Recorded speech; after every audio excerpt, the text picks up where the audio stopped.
అయితే ఒకసారి మనం ఆలోచిస్తాము కదా. అందుకు మనకు ఏముండాలా? దేవుడు తోడై ఉండాలా. మనకు ఏముండాలా? దేవుడు తోడై ఉండాలి.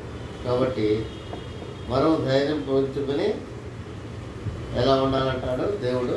ఈరోజు మనం గమనిస్తాము. దాని కొరకు మనం చిన్న వాక్యం చూసుకుంటాం. చిన్న వాక్యం అంటే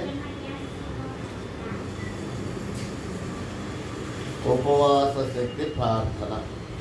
ఉపవాసం చేసినప్పుడు మనం పరిశుద్ధాత్మ నింపుతూ ఉంటామంట. కాబట్టి మనం ఈరోజు అపోస్తల కార్యములు 4వ అధ్యాయం,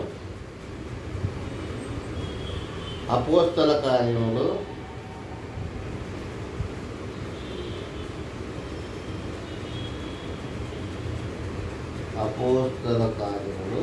4వ అధ్యాయం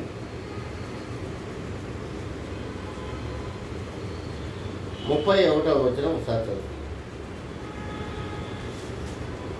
అపోస్తల కార్యములు 4వ అధ్యాయం 31వ వచనం. అంకయ్య ఉండా? అంకయ్య ఉన్నావా? పని చేస్తున్నావా?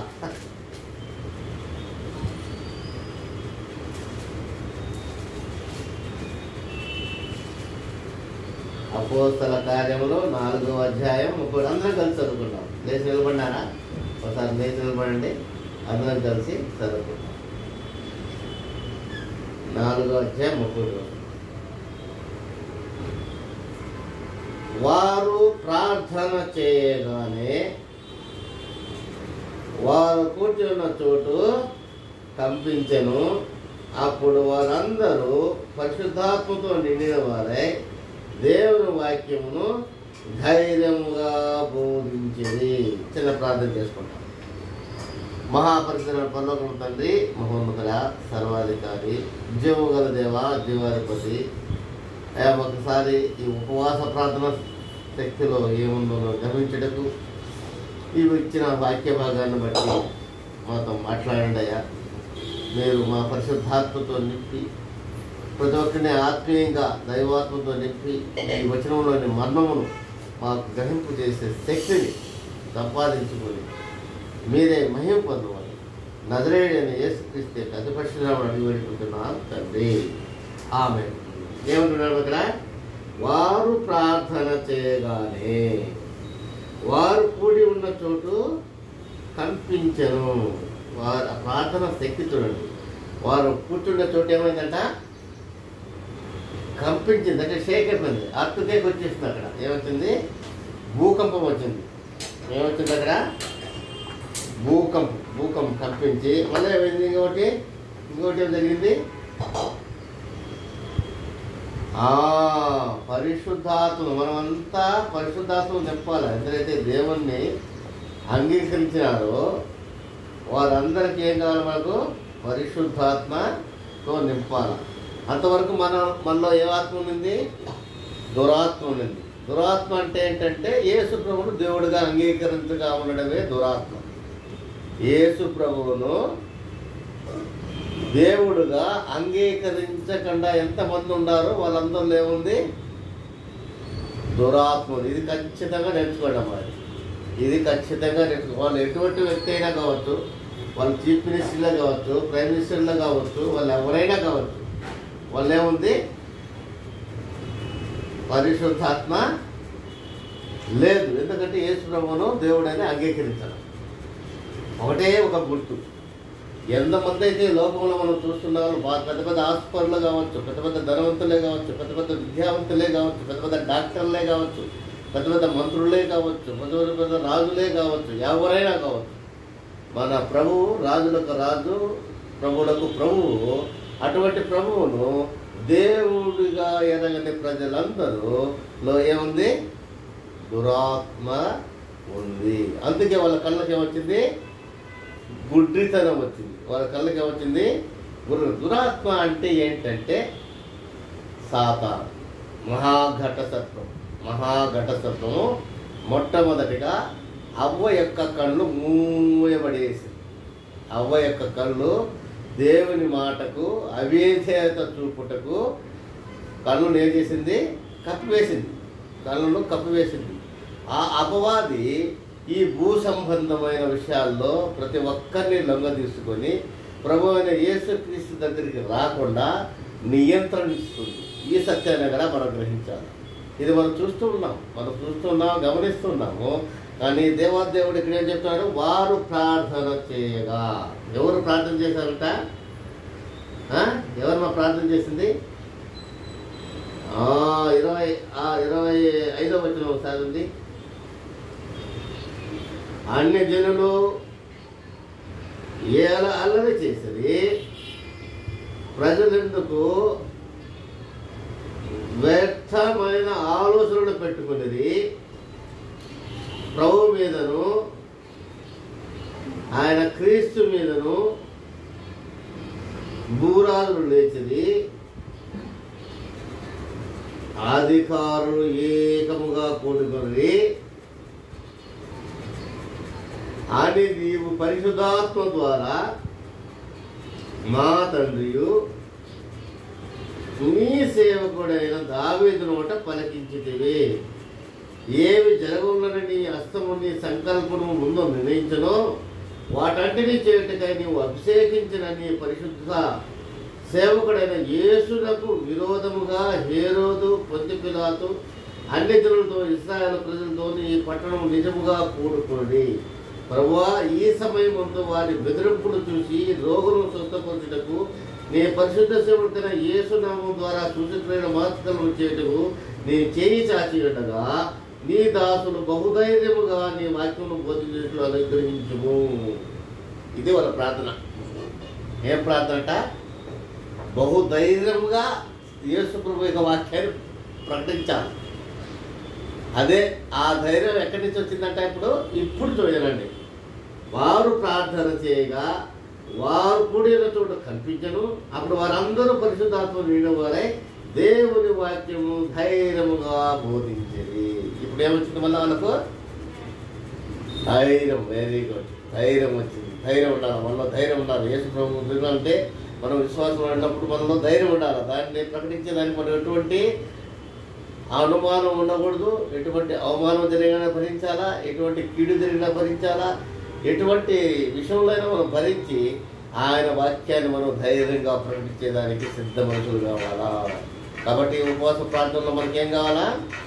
ఆయన నామమును ప్రకటించుటకు ధైర్యం. ఎన్నో కహానీలు చెప్తాం, ఎన్నో ఇంటి కథలు చెప్తాం, ఎన్నో బయట కథలు చెప్తాం, అన్నీ చెప్తాం. కానీ యేసు ప్రభు అన్న మాట వచ్చేటప్పుడు అందరికీ నామోషం. వాళ్ళు ఏమనుకుంటారు? వాళ్ళు పెద్దోళ్ళు, వాళ్ళు నమ్ముతారో అది వాళ్ళ ఇష్టం అమ్మ. No force. ఎవరిని బలవంతం చేయదు. దేవుడు అనేది, యేసు ప్రభు అనేది వ్యక్తి సంబంధించింది. వ్యక్తిగత విషయం. నువ్వు రక్షించబడినవా? నువ్వు మాత్రం పరలోకానికి పోతావు. నీ భార్య రక్షించబడిందా? నీ భార్య మాత్రం పరలోకం పోతావు. నీ భర్త రక్షించబడ్డా? నీ భర్త మాత్రం పరలోకం వెళ్ళారు. లేనియలా వారు నిత్య నరకం అనే సంగతి గుర్తించుకోవాలి. ఎందరైతే యేసు ప్రభువుని లోకంలో అంగీకరించలేదో వారికి రక్షణ అనేది లేదు. వారు నిత్య నరకానికి వారసులు. వారు దేనికి వారసులు? నిత్య నరకానికి వారసులు. ఎందరైతే ప్రభు యేసుక్రీస్తుని అంగీకరించారో వాళ్ళు నిత్య రాజ్యములకు వారసులు, స్వర్గానికి వాళ్ళు వారసులు. ఈ చిన్న క్లిక్ ఇది చేసిన ధర్మశాస్త్రం అంతా ఏమైంది? కొట్టివేయబడింది. ధర్మశాస్త్రం అనుసరించి నేను దేవుడు చూస్తామనుకో, నేను విచారం లేదు, నేను దొంగతనం లేదు, నాకు అది లేదు, ఇది లేదు, నేను దేవుడు చూస్తా అంటే అదంతా వస్తుందేమో. ఆయన కృప కలిగి ఉండాలా. ఆయన నామంలో నువ్వు రక్షణ పొందాలా. ఆయన నామం తప్ప మరి ఏ నామంలో నీకు రక్షణ అయితే వాక్యం చెప్పడం చదవండి. అదే 4వ అధ్యాయం 12వ వచనం. మరి ఎవరి వలన రక్షణ కలుగదు, ఈ నామమునే మనము రక్షణ పొందవలను. కానీ ఆకాశం కింద మనుషులలో ఇవ్వబడిన ఏ నామము రక్షణ పొందలేము అనను. చూసారా? మరి ఏ నామం వల్ల నీకు రక్షణ లేదమ్మా. నువ్వు కోటి రాయి, కృష్ణ కోటి రాయి, ఏ నామం రాయి, ఆ నామంలో రక్షణ లేదు. యేసు కోటి కూడా రాయి, దాంట్లో కూడా ఏమర్థం లేదు. ఎంతవరకు అయితే ఆయన నామం ముందు నువ్వు రక్షణ పొందలేదు, అంతవరకు నీకు ఎటువంటి రక్షణ లేదు, ఎటువంటి భద్రత లేదు. యాదావిధిగా అందరి మాదిరిగా దీవించి అందరి మాదిరిగా ఎక్కడ పోవాలో ఆ విశాలమైన మార్గం, నరక మార్గం లేక నేను ప్రవేశించ బద్ధులమైనాము. కాబట్టి అటువంటి నరకము నుండి తప్పించిన దేవునికి మనం ఈరోజు ఉపయోగించి ప్రార్థిస్తున్నాము. ఆ రక్షణను మనం ఆఖరి వరకు త్వరగా సాధించుకోవాలి. అది మధ్యలో ఇసిపెట్టేసేది కాదమ్మా, ఇది మధ్యలో ఇసిపెట్టే రక్షణ కాదు, పర్మనెంట్. దేవుడిచ్చిన రక్షణ వచ్చేసి పర్మనెంట్. నిన్ను ఇప్పుడు ఏ పాపాన్ని ప్రభుత్వం చేయకుండా నిన్ను ఏం చేస్తాడు దేవుడు? కాపాడతాడని సత్యాన్ని కూడా మీరు గ్రహించాలి. ఎందుకంటే దేవుడు మహా ప్రేమ గలవాడు. కాబట్టి మనం ఎటువంటి వారమైనప్పటికీ ఆయన మనల్ని ఎన్నుకొని ఏర్పరచుకొని నిన్ను నన్ను నిత్య రాజ్యానికి వారసులు చేశారు. మరణం నుండి తప్పించారు. మనం కేవలం ఏం చేస్తున్నాము? ఇప్పుడు మనం ఏం చేసినామంటే రోమన్ రాసిన పత్రిక 9వ అధ్యాయము ఒకసారి రోమన్ రాసిన పత్రిక 10వ అధ్యాయం 9వ వచనం. అదేమనగా యేసు ప్రభువని నీ నోటితో ఒప్పుకొని దేవుడి మృతులలో నుండి ఆయనను లేపనని నీ హృదయం ముందు విశ్వసించగల నీవు రక్షించబడవు. ఏనగా నీతి కలుగునట్లు మనుషుడు హృదయంలో విశ్వసించును, రక్షణ కలుగునట్లు ఏమనగా ఆయన యందు విశ్వాసం ఎటువాడెవడును సిగ్గుపడనని లేఖనము చెప్పుచున్నది. యూదుడని, యేసు దేశస్థుడని భేదము లేదు, ఒక్క ప్రభువే, అందరికీ ప్రభువునండి. తనకు ప్రార్థన చేయవారి అందడేలా కృప చూపుచుటకు ఆయస్వరున్నాడు. ఎందుకనగా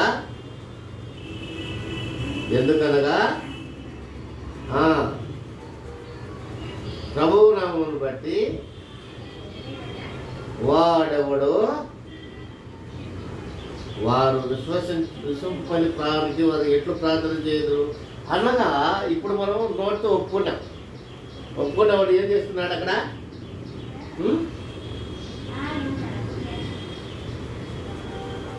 ఏం చేస్తున్నాడమ్మా? 11వ వచనం.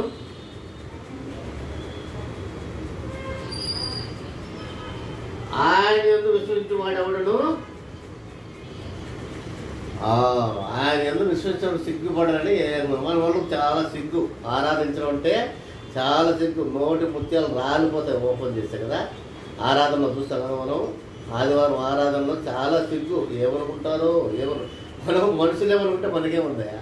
మనం దేవుడు ఏమనుకోకుంటే చాలు. మనం దేవుడు ఏమనుకుంటారు. మన బ్రదర్స్ ఉన్నారు ఇప్పుడు కొత్తగా బాప్తిజం తీసుకునే వాళ్ళు నోరు తెలిపించండి, లేకపోతే అట్లే మూగుపడిపోతారు. సిగ్గుపడి బైబిల్ కూడా ఒక వానకాధికంలోనో కవర్లోనో చుట్టుకొని వస్తారు. ఎవరు తెలియకుండా మందిగా పోతారని చెప్పేసి బైబిల్ బాహాటంగానే తీసుకురండి. అది కూడా సువార్త, అది కూడా ఒక సువార్త అనమాట. బాహాటంగా ఎవరు ప్లాస్టిక్ కవర్లో కుట్టుకొని దాంట్లో పెట్టుకొని నాకు సిగ్గుపడి అవసరం లేదమ్మా. ఎందుకంటే ఇది బయలుపడింది మధ్యవర్తి అయిన ప్రభువైన యేసుక్రీస్తు మనుషుడికి దేవునికి మధ్యవర్తి. ఆయన తలుచుకున్నప్పుడు మనం సిగ్గుపడకూడదు. ఆయన తలుచుకున్నప్పుడు సిగ్గుపడకూడదు. ధైర్యంగా నువ్వు ఆయన వాక్యాన్ని చెప్పడానికి కానీ, ఆయన సువార్తను చెప్పడానికి కానీ, ఆయన మీద పాటలు పాడడానికి కానీ, ఆయన ఆరాధించడంలో ధైర్యంగా ఉండాలి. ఇటువంటి సిగ్గు మనం ఇసిపెట్టేయాలన్నమాట, మన జీవితంలో ఇసిపెట్టేయాలి.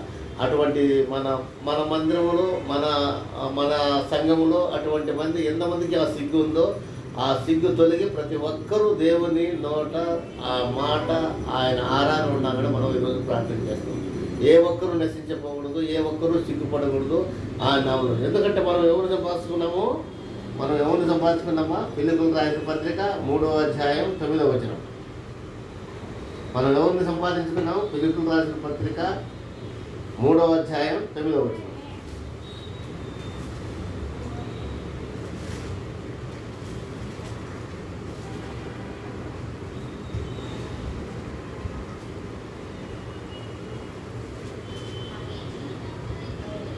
క్రీస్తును సంపాదించుకుని ధర్మశాస్త్ర మూలమైన నా నీతిని గాక క్రీస్తునందలి విశ్వాసములైన నీతి అనగా విశ్వాసమును బట్టి దేవుడు అనుగ్రహించు నీతి గలవాడై ఆయన యందు అగుపడు నిమిత్తము ఏ విధము చేతనను మృతులలో నుండి నాకు పునరుద్ధరణ కలగడం వల్లని ఆయన మరణ విషయములో సమాన అనుభవం గలవాడినై ఆయనను ఆయన పునరుద్ధరణ బలమును ఎరుగు నిమిత్తమును ఆలస్యంలో ప్రాణముటకు ఎట్టుదో ఎరుగు నిమిత్తము సమస్తమును నష్టపరుచుకొని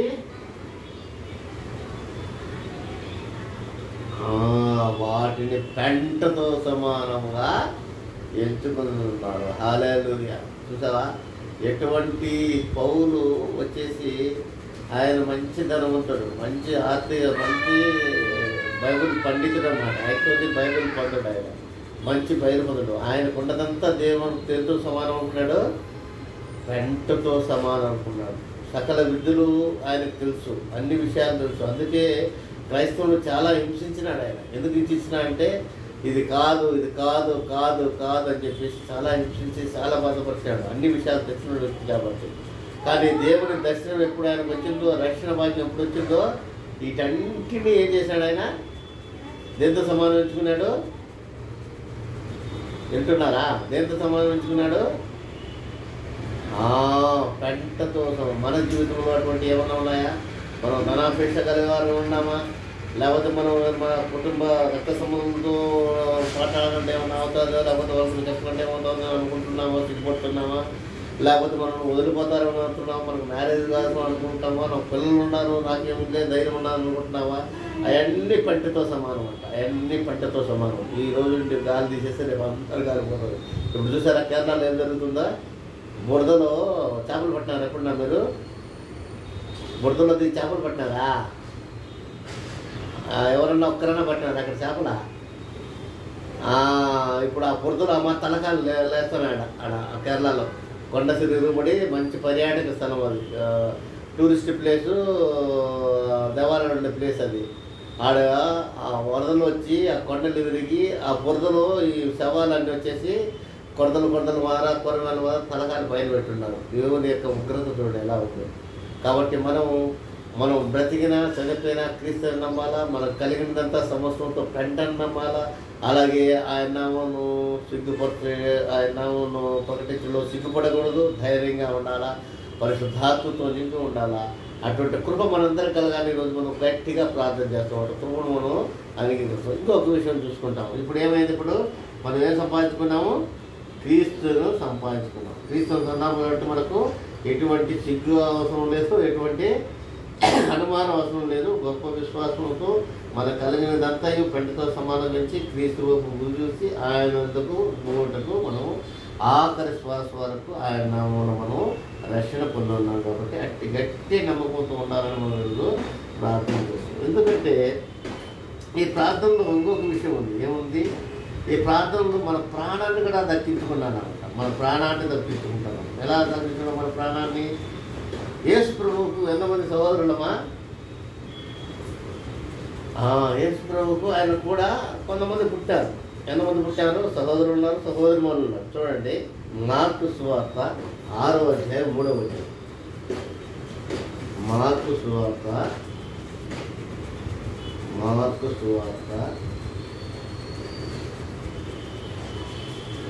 ఇతడు మరియ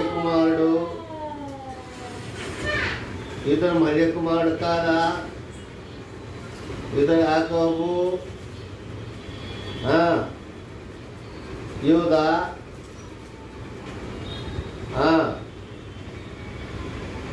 ఎంతమంది అయినారు ఇప్పుడు సహోదరులు? చూడండి, ఇతడు మరియ కుమారుడు కాడా?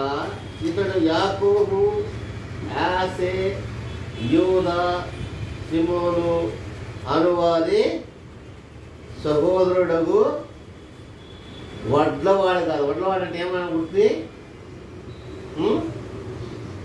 వడ్లవాడు అంటే ఏంటమ్మా? వడ్లవాడు అంటే ఏంటి అర్థం?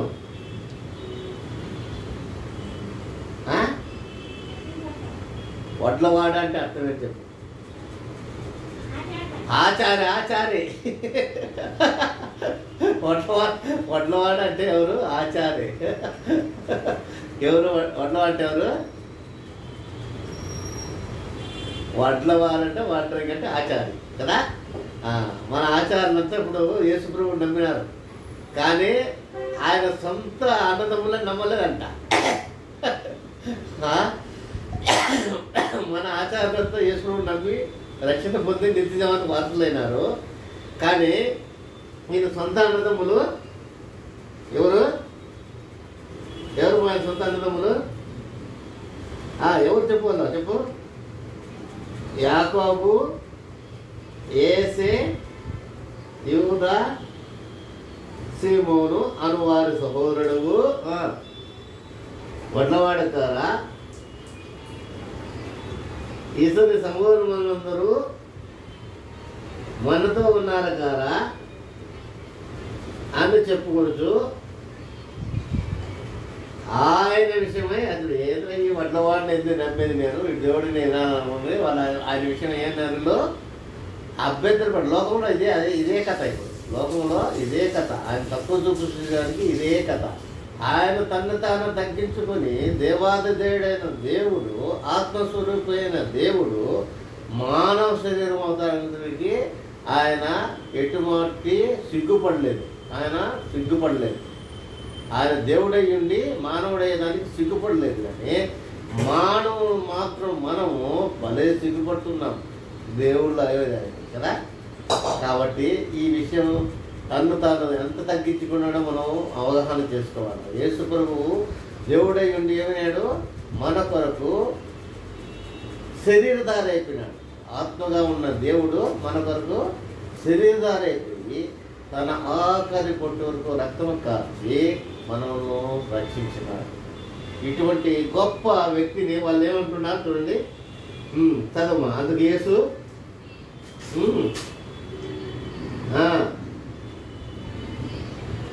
తన దేశములోను తన బంధువుల్లోనూ తన ఇంటి వారిలోనూ తప్ప మాడి ఎక్కడను గణహీనుడు కాడని చెప్పాను. అందువలన కొద్దిమంది రోగుల మీద చేతుల నుంచి వాళ్ళని స్వస్థపరచు తప్ప మరి ఏ అద్భుతంలో అక్కడ చేయజాలకపోయాను. ఆయన వారి అవిశ్వాసములను ఆశ్చర్యపడాను. వాళ్ళ తమ్ముళ్ళు అన్నదమ్ములు అక్కజనులే నమ్మల. ఇంట్లో ఎవరు అన్నదమ్ములు అక్కజనులు? యేసు ప్రభువుకు అన్నలు లేదు, కానీ ఆయనే ప్రథమ ఫలం. తమ్ముళ్ళు ఉన్నారు, వీళ్ళంతా తమ్ముళ్ళు చెల్లింది అనమాట. ప్రథమ ఫలం ఎవరు? ప్రథమ ఫలం ఎవరు? ప్రభు అయిన యేసుక్రీస్తు. ప్రథమ పుత్రుడు ఎవరు? మా మరియమ్మకు, యాసేపుకు యేసయ్యకు అన్నదమ్ములను చెప్పకూడదు. ఎందుకంటే యేసయ్య అనేది ఒక పరిశుద్ధాత్మ శక్తితో పుట్టిన వ్యక్తి. కాబట్టి వీళ్ళు ఏం చేయాలా? వాళ్ళ అన్న వాళ్ళ తమ్ముళ్ళు చెల్లెళ్ళని చెప్పకూడదు. వీళ్ళు ఏమన్నా చెప్పాలా? Half brothers, half sisters, half brother, half sisters. ఆ సపరేట్ చాప్టర్ పరిశుద్ధాత్మ శక్తితో గర్భం ధరించి మరియమ్మ యేసుప్రభుని కలిగింది. ఆ తర్వాత యేసేపుకు వీళ్ళు పుట్టారు. ఎవరు పుట్టారు? యాకోబు, యాసే, యూదా అండ్ సీమోన్ కదా. వీళ్ళు పుట్టి వాళ్ళ చెల్లెళ్ళు కూడా ఉన్నారు. అంటే హాఫ్ చెల్లెళ్ళు, అంటే అర్ధ చెల్లెళ్ళు అర్ధ తమ్ముళ్ళు నష్టం కూడా కాదు. వాళ్ళు ఏమన్నారు? యేసుప్రభును నమ్మల. అందుకే యేసుప్రభు చెప్తున్నాడు. ఏం చెప్తున్నాడు అక్క? అందుకే ఏం చెప్తున్నాడు యేసుప్రభు అక్కడ? దేశంలోనూ తన బంధువుల్లోనూ తన ఇంటి వారిలోనూ తప్ప మరి ఎక్కడ గణేశాడు కదా. వాళ్ళ ఇంట్లోనే గణాయినం. ఏమని మతి లేదన్నాడు, పిచ్చి పట్టి చెప్తున్నారు. యేసుప్రభు ఏమన్నారు? ఇవన్నీ బోధిస్తా ఇవన్నీ చేస్తామంటే ఈ పిచ్చి పట్టింది మతి లేనోడు అని చెప్తున్నారు ఇంట్లో వాళ్ళు కదా. కాబట్టి మనలో మన ఇంట్లో కూడా అటువంటి వారు ఉంటారు. ఏం మతి లేదు. వారికి ప్రార్థన ఉంటుంది, దాని కుటుంబ ప్రార్థన ఉంటుంది, మన ఉపవాస ప్రార్థన ఉంటుంది, ఆ ప్రార్థన ఉంటుంది, ఈ ప్రార్థన ఉంటుంది, అక్కడ పోతుంది, ఇక్కడ పోతుంది, ఈ పిచ్చి పట్టింది అంటారు కదా. మనల్ని అనుకోని నో ప్రాబ్లం. దేవుని కొరకు నువ్వు సిగ్గుపడిన అవసరం లేదు. ధైర్యంగా నువ్వు ఉపవాస ప్రార్థన ఉండు, ధైర్యంగా చర్చింపు, ధైర్యంగా ఆరాధించు, ధైర్యంగా నువ్వు జ్ఞానమును పెంచుకుంటూ దినదినము రూపాంతరం పొంది యేసు ప్రభువు స్వరూపంలోకి మనం అందరం రావాలని మనం దేవుణ్ణి ప్రార్థిస్తాం. అటువంటి కృప మనందరికీ దేవుడు దృష్టించుగాక. ఆమె చిన్న ప్రార్థన చేస్తాం. మహాపరిశుద్ధ పరలోకం తండ్రి, మహోన్నతుడా, అయా మీరు మీ వాక్య భాగంలో మార్కు సువార్త మాతో మాట్లాడినారు. అలాగే అపోస్తల కార్యంతో కూడా మాట్లాడుతున్నారు. ఫిలిప్లో కూడా మాతో మేము సంపాదించుకున్న ధన్యవాదాలు. మీరు ఏర్పరచుకున్న విధానం బట్టి మీకే వందనాలు కోరుకుంటున్నాను. ఈ వాక్యం ఎదురైన వాక్యం ప్రతి ఒక్కరి హృదయంలో భద్రపరిచి వారి యొక్క నిజ జీవితంలో అలాగ అనుసరించటకు, ఎటువంటి సిగ్గుపడకుండా మీ నామమును హెచ్చరించటకు, ధైర్యంగా బోధించటకు, ఆత్మను సంపాదించటకు తగిన శక్తిని, జ్ఞానము దయచేయమని నజరేయుడైన యేసుక్రీస్తు అతి పరిశుద్ధ నామమున వేడుకుంటున్నాం తండ్రి. ప్రార్థన చేయండి.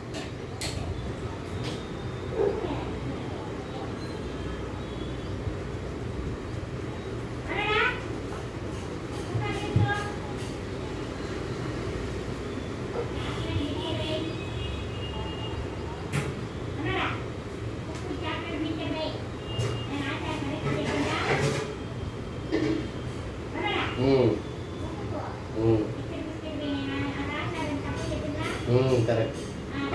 Very good.